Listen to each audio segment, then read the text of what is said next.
né, mas o que mais realmente me impressionou em relação à velocidade e o ritmo que eles fazem inovação.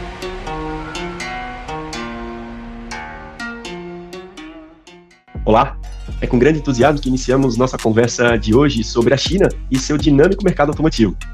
Para enriquecer hoje ainda mais esse bate-papo, temos o enorme prazer de receber Paulo Sérgio Ávila Giusti, diretamente de Minneapolis, Estados Unidos. Paulo Sérgio atua hoje como COO global da Plexus, lá nos Estados Unidos, e também é sócio fundador da Interaction Plexus, aqui no Brasil. Sua formação em engenharia pelo IMT, Instituto Mauá de Tecnologia, ele traz uma bagagem técnica e gerencial robusta no mercado automotivo e qualidade. Sua recente missão na China o posiciona de forma única para compartilhar ideias e insights valiosos sobre tendências, oportunidades que emergem desse fascinante mercado automotivo chinês. Tudo bem com você, Paulo? Tudo ótimo aqui. Obrigado por você ter convidado para falar sobre isso. Acho que é uma oportunidade da gente estar falando. Eu trabalho aí com o Brasil já desde 95, que a gente fundou a Plexus aí no Brasil. Eu entrei um pouquinho depois, quase um ano depois, mas eu estou envolvido com a Plexus do Brasil. Eu sou como você falou, um dos fundadores aí da Plexus do Brasil. E eu estou atuando aqui nos Estados Unidos há praticamente 3 anos como responsável por toda a parte operacional da operação da Plexus no mundo inteiro. Legal. Então, vamos lá. Paulo, o que mais te surpreendeu lá? Na sua ida à China, você teve a oportunidade de visitar o Salão do Automóvel, né? O que mais te surpreendeu lá? Bom, tem um monte de coisa que me surpreendeu, né? Mas o que mais realmente me impressionou em relação à velocidade e o ritmo que eles fazem inovação. As montadoras chinesas, elas não estão apenas lançando carros novos, né, com uma frequência rápida como eles lançam. Eles estão redefinindo o conceito do veículo a cada, sei lá, poucos meses, alguma coisa assim, né? O tempo de desenvolvimento é muito curto, eles fazem protótipos numa velocidade muito, muito rápida. Enfim, eles redefinem o conceito do veículo, né, a cada poucos meses. Então, o tempo de desenvolvimento, protótipo, ciclos de atualização, inovação, são parte do dia a dia deles. É um ambiente que onde a inovação é tratada com uma coisa muito natural e com muita agilidade.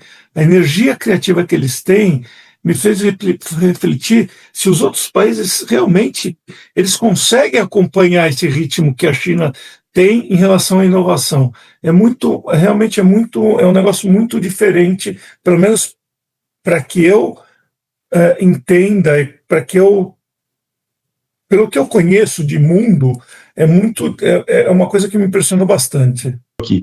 Muito bem, Paulo, legal, né? Essa questão do salão do automóvel, a questão da inovação.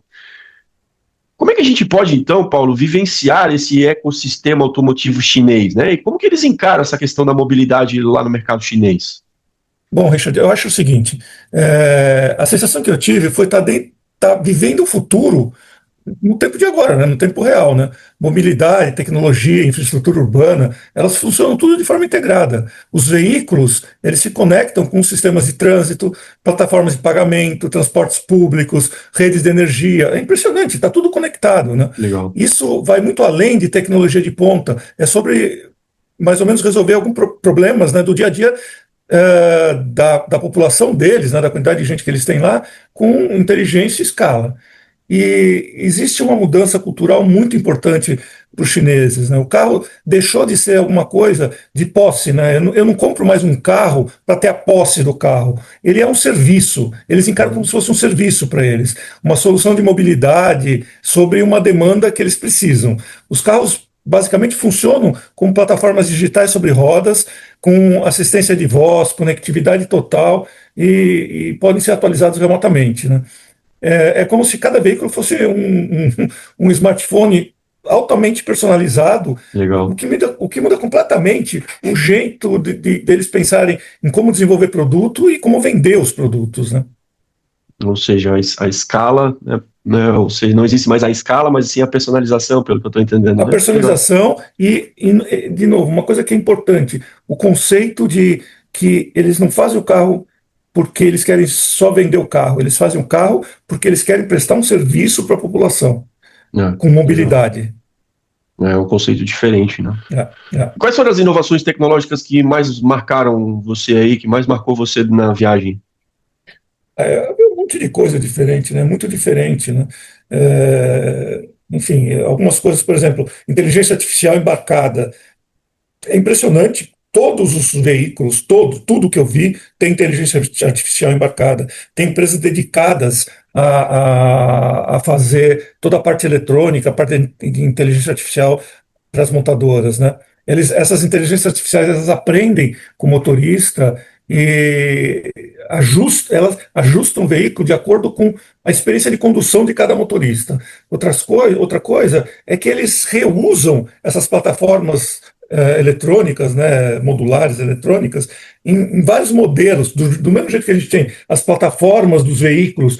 Eu uso várias plataformas para montar veículos diferentes. Eles Uhum. usam plataformas eletrônicas em um monte de mesmas plataformas em vários veículos diferentes. Outra Entendi. coisa, painéis com realidades virtuais, realidade Bom. aumentada, que projetam informação. Eu cheguei a ver até projeção de informação em para-brisa para melhorar a navegação do veículo, a segurança do veículo. E uma coisa que é muito, muito interessante, todo mundo fala em veículos elétricos, mas eles Uhum. testam fontes de energia alternativa, não é só veículo elétrico com bateria de estado sólido, tem células de hidrogênio, metano, Legal. nitrogênio líquido, algumas combinações híbridas. Eles focam muito, muito a sustentabilidade e também o desempenho. A combinação entre tecnologias e consciência ambiental são pontos muito fortes do que eu vi por lá. Eles têm realmente, não sei se impulsionada pelo governo ou pela Uhum. própria consciência da população, eles têm uma pegada de sustentabilidade muito forte, muito forte. É legal essa visão que você trouxe, né? Ou seja, não é só as baterias de estados sólidos, mas também outras fontes de energia. Isso. Tá? Eles têm Legal, muito, legal. eles testam muito várias fontes de energia. Realmente eu não sei se a bateria do jeito que a gente conhece, em estado sólido, é uma coisa que realmente Uhum. vai ser a melhor coisa, mas eles estão testando muitas, muitas diferentes fontes de energia. E aí conecta com o que você falou antes, né? Dessa capacidade de inovação e de teste, enfim, da cultura, né? Que legal. Isso, Teve algum isso. modelo de carro, conceito, que chamou a sua atenção Eu vi no duas salão? coisas. Eu vi um monte de vários modelos, assim, bastante, vamos dizer, tecnológicos, né? Mas tem duas coisas que me chamaram muita atenção. Tinha um protótipo da BYD que ele foi projetado para uso urbano, né? E era Uhum. totalmente autônomo. Ah, legal. O design dele era totalmente limpo, era moderno, não tinha volante, não tinha comandos manuais. A Uau. inteligência artificial embarcada era capaz de aprender com os hábitos do usuário, horários, preferência de trajeto, Uau. temperatura interna do carro.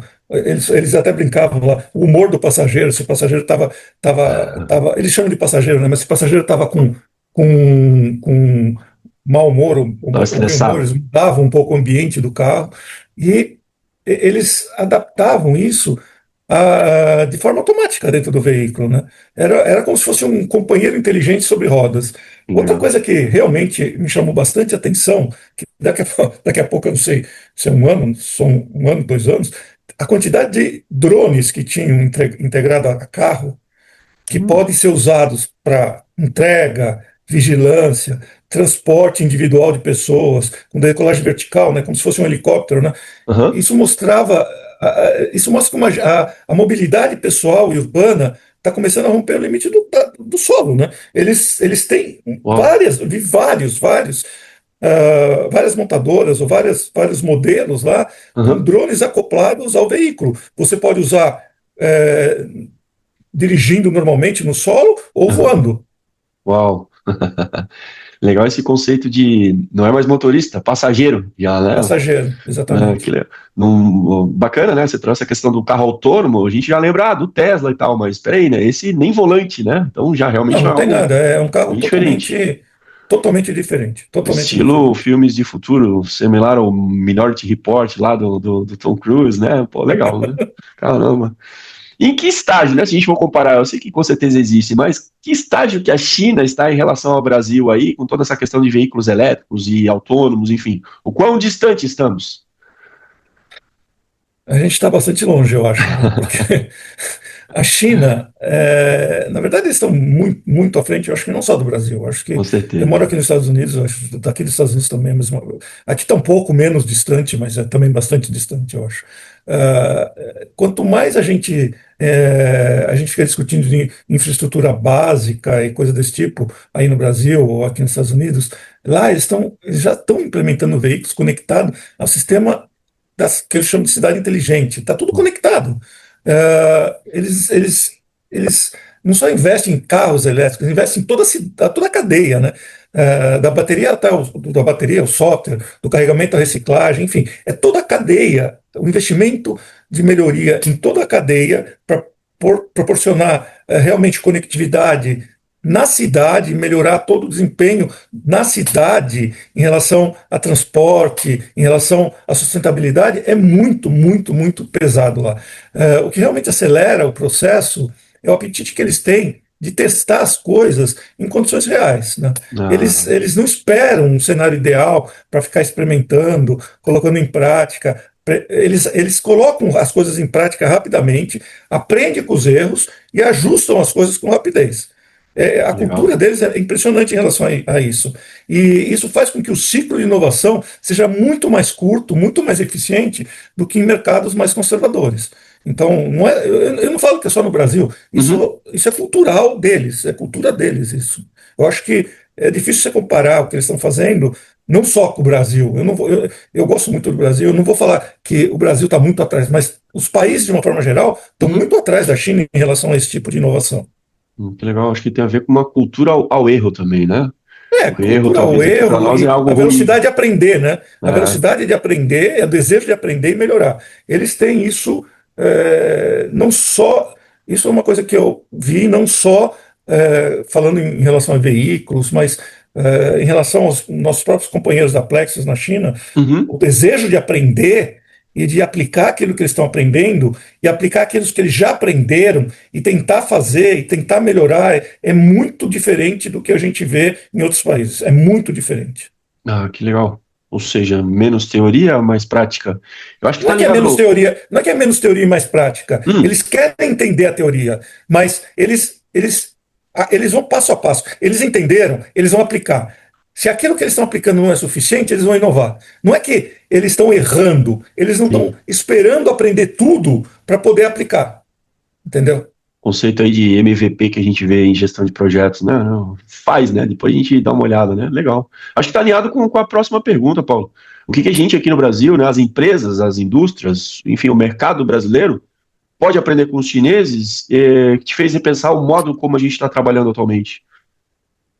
Bom, eu já falei um pouco, né, mas Uhum, as coisas que realmente me chamam a atenção, que as empresas chinesas têm uma abordagem de melhorar e servir melhor a população deles, né? Com isso, as empresas sempre estão pesquisando novas tecnologias, estão experimentando, estão executando novas ideias, enfim. O ciclo de introdução de inovação é muito curto, é muito mais curto do que o que a gente conhece normalmente.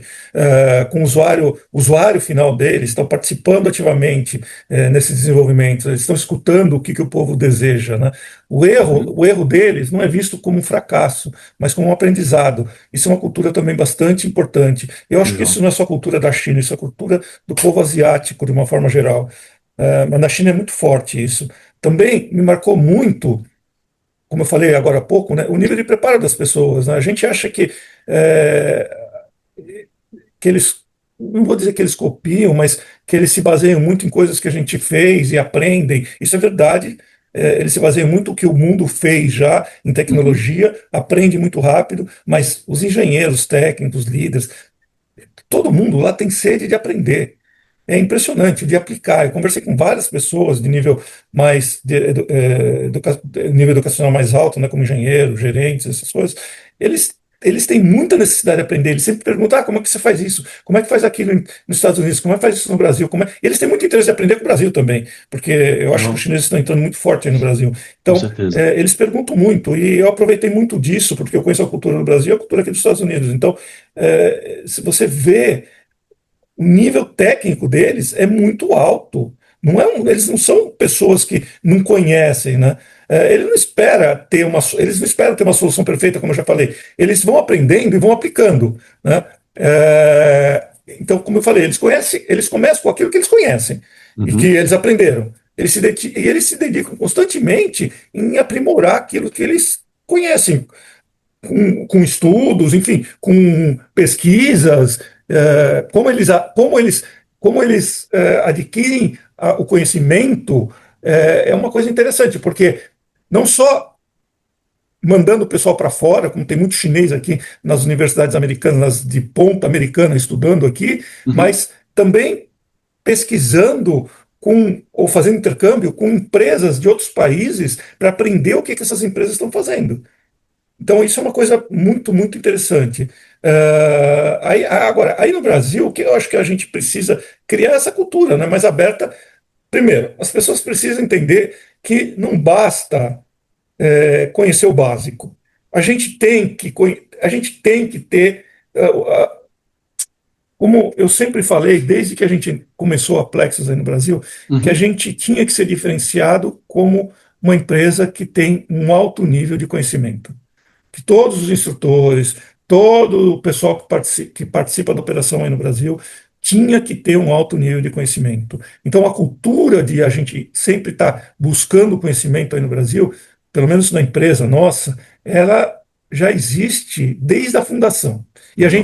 a gente é reconhecido como uma empresa aí no Brasil e fora do Brasil, e aí no Brasil muito forte isso, como uma empresa que realmente conhece aquilo que está falando, aquilo que está fazendo. E sempre está buscando se aperfeiçoar na parte de conhecimento, né? Essa cultura eu acho que deveria ser expandida no país, porque eu não vejo isso aí no Brasil. Eu não vejo, eu tenho filhos aí no Brasil, estudaram em universidades de ponta, tiveram a oportunidade de estudar fora do Brasil, mas a vontade de aprender deles veio de mim, porque de eu ensinar que isso é importante para eles, mas não de porque a cultura no Brasil proporciona isso para eles. Então, isso é uma coisa que eu acho que é fundamental, é o conhecimento humano, o conhecimento, a gente entender e conhecer as coisas. Aí sim, com esse conhecimento você pode melhorar, você pode inovar, você pode agir com mais rapidez, enfim. Isso é uma coisa, para mim, que é muito, muito marcante. Legal. Acho que conecta aí, a gente falando, né, o que trazer para as empresas, indústrias no Brasil, e olhando aqui para a Plexus, né, para a Interaction Plexus, né, como é que essa visita à China impactou a nossa estratégia aqui no Brasil, na Interaction Plexus? Ou vai impactar? É, na verdade, assim, eu acho que reforça muito a visão que a Plexus, né, pode ser uma ponte estratégica entre o mercado da China e o mercado do Brasil, porque Uhum. como a gente tem operação na China, a operação da China também é uma operação grande como a do Brasil, e na China a gente tem uma operação consolidada, que a gente já trabalha com BYD, Geely, Chery, NIO, é, a gente pode ajudar essas empresas, como elas estão vindo para o Brasil, Uhum. a manter o padrão de excelência que elas têm e, enfim, e ajudá-los a implementar esse padrão de excelência aí no Brasil, né? A gente pode estar focando em oferecer suporte técnico, treinamento, principalmente desenvolvimento da cadeia de fornecedores, que a gente já trabalha com isso há bastante tempo, com várias montadoras aí no Brasil, soluções educacionais, com o modelo de aprendizado que a gente tem, que é totalmente diferente do modelo de aprendizado dos nossos concorrentes, que ajudam essas marcas a manter realmente uma consistência global e com uma adequação local, né? Porque, obviamente, a cultura é diferente, a gente tem necessidades diferentes aí no Brasil, o nível social é um pouco diferente, enfim. É, e a atuação nossa, né, ela deixa de ser apenas uma atuação mais operacional para essas empresas, né, como dar um treinamento. Ela passa a ser um negócio um pouco mais estratégico para essas marcas poderem crescer no Brasil de uma forma mais consistente em relação à padronização dos modelos de excelência que eles têm lá na China. Eu penso um pouco nesse sentido, isso. Legal. Ou seja, a nossa conexão lá na China, já com essas montadoras, né, BYD, Geely, enfim, né, elas vindo para cá, a gente traz esse know-how, né, para a cadeia de fornecedores, que provavelmente será desenvolvida parte, provavelmente aqui no Brasil também. Aí no Brasil, com certeza, você tem a própria BYD anunciou, acho que essa Exato. semana passada, do Uhum. início da operação lá em Camaçari, da produção local. E Uhum. eles estão fazendo SKD, CKD lá agora, vão começar primeiro o SKD, depois o CKD, e eles têm que nacionalizar por uma legislação brasileira, para continuar Exato. tendo os benefícios fiscais, essas coisas. E essa nacionalização passa por desenvolver a cadeia de fornecedores. E isso é uma coisa que realmente a gente sabe fazer. A gente Uhum. faz isso há muito tempo, faz mais de, sei lá, 20 anos que a gente trabalha com cadeia de fornecedores no Brasil, e é uma coisa que a gente pode ajudá-los bastante, né? Legal. A própria BioID e a sua cadeia de fornecedores, né? Sem Muito bem dúvida, sem conectando dúvida. os dois. Encerrando aqui a nossa conversa, Paulo, qual foi a principal lição dessa viagem e que conselho que você daria, né, para quem quer se antecipar às mudanças, né, que estão aí, mudanças no setor automotivo? Eu acho que o maior aprendizado que a gente pode ter, isso eu conversei com muita gente lá, eu não fui sozinho para lá, inclusive, né? Tinha mais um grupo de pessoas da IAG, do IAOB, junto nessa viagem. É a coragem que eles têm de ficar inovando as coisas, né? Eles não têm medo de testar, de, sei lá, lançar um produto que tenha que ser ajustado, que tenha que ser melhorado com o tempo. A Uhum. inovação não é um departamento da empresa, como quando a gente implementa sistemas aí da IATF, da ISO 9001, aí no Brasil, você fala assim, não, tem um requisito lá que fala que você tem que melhorar continuamente, não sei o quê, então tem um departamento de melhoria. Não tem isso lá. Isso é um comportamento coletivo. Eu tive uma conversa, eu achei muito interessante num evento, né, num jantar que a gente teve lá no evento, Uhum. e algumas pessoas de empresas diferentes, provavelmente alguém já tinha falado isso antes, mas eles falaram uma coisa que me chamou muito a atenção, que inovar lá é atender uma expectativa da sociedade. Bom. Isso não é um projeto de uma empresa que tem um departamento que está pensando em inovação. Eles precisam inovar porque a sociedade demanda isso. E a sociedade deles é muito grande, né? É muito grande. Então, meu conselho, né, para quem quer se antecipar, é escutar mais, observar o que está acontecendo nos entornos, né, nas bordas, e ter coragem de abandonar aquilo que não faz mais sentido. Tem coisa muito antiga que a gente está fazendo que não tem o menor sentido da gente continuar fazendo da forma que a gente está fazendo. A transformação, elas não viram só de montadoras tradicionais, né? Elas já estão acontecendo em um monte de de outros segmentos, né? Você tem um monte de startup que principalmente na parte de inteligência artificial, eletrônica embarcada, enfim, energia, que estão fazendo coisas que não são mais empresas tradicionais que estão fazendo, né? Então, o setor de energia, até as fintechs, tem um monte de gente pensando de forma diferente, né? Então, eu acho que para liderar a mudança, a gente precisa estar disposto a mudar. A gente precisa melhorar, a gente precisa evoluir nas coisas que a gente está fazendo. Então, por exemplo, se você pensar no trabalho da gente de treinamento, o que a gente poderia fazer de treinamento, ou de transmissão de conhecimento, ou de garantir o conhecimento de uma outra empresa, de funcionários de uma outra empresa, o que a gente poderia fazer nesse aspecto, né, para melhorar ou para inovar? O que hoje é fundamental que, de alguma forma, você introduza nesse trabalho que a gente está fazendo? Por exemplo, eu não vou dizer que é a única coisa, mas um exemplo seria a gente usar inteligência artificial em algumas atividades daquilo que a gente está fazendo. Então, essas coisas a gente está buscando já, não é de agora, já faz algum tempo que a gente está pesquisando, a gente está criando uma forma segura de implementar isso e a gente está investindo nisso. Então, essa cultura de mudar e de estar focado em atender melhor a sociedade é uma coisa que eu acho que a gente precisa realmente tomar como lição de vida, né? Não é só uma lição porque eu vi numa viagem, mas é uma coisa que a gente está fazendo, por exemplo, antes de eu começar a viajar, de eu começar de eu ter ido para a China. Então, eu acho que é uma coisa extremamente importante para que a gente, vamos dizer, pense no futuro, né? Que é a inovação. Legal, muito bem. Fazendo algumas anotações aqui, né? Uma palavra que eu acho de destaque da nossa conversa, né? Inovação conectada com coragem, né? Outro ponto que me chamou a atenção da nossa conversa, né? Dentro dessa inovação, dessa tecnologia, enfim, claro, inteligência artificial está aí, é algo muito conectado à inovação e à tecnologia, mas me chamou um detalhe importante, né? Não é mais motorista, é passageiro. Olha só, né, a mudança. Outra questão, né, de novo, né, a coragem, né? Tem que querer mudar, né? Muito importante.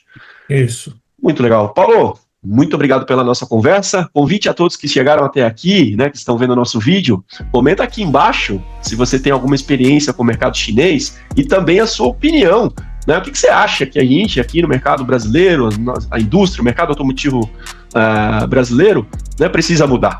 Comenta aqui embaixo. Gostou desse vídeo? Acompanhe os próximos vídeos aqui no nosso site. Um abraço, até mais. Um abraço, Paulo, tchau. muito obrigado. Tchau, tchau. Nada. Tchau, tchau.